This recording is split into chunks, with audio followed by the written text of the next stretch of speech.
So let's say we want to print a message.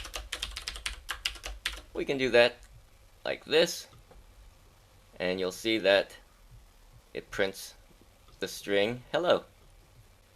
Now if we want to print this 5 times, we could do this,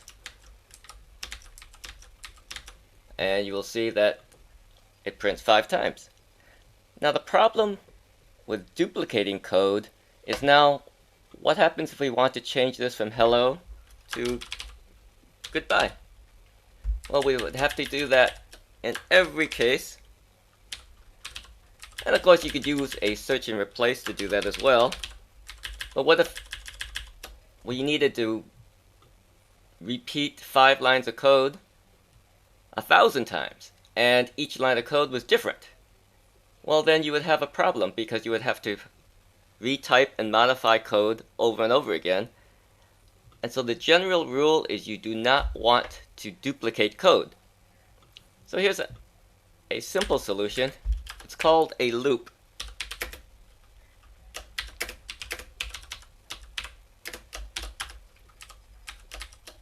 And let's say we want to print this message 3 times.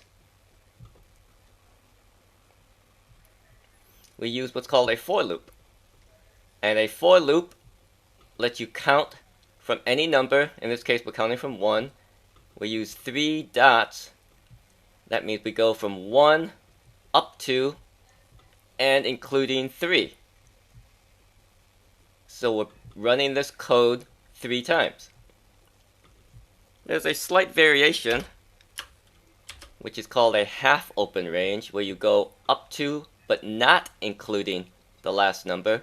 So this is going to go from 1 to 2 and up to but not including 3. So if we run this code, you'll see that it only runs twice.